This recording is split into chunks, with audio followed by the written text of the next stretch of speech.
Hello guys, ako po ulit si Bing Jens and to be continue lang po dun sa promotion po na sinabi ko before about sa Iris Panty Liner.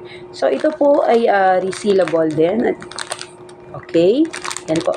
And also, nandito po yung Vagina Self-Tester card na sinasabi ko. So, this is all for free. Magagamit po natin ito. At ito po, madidetect po nito or makikita po natin, check po natin if we are infected or meron konting mga bacteria doon po sa atin po. Okay.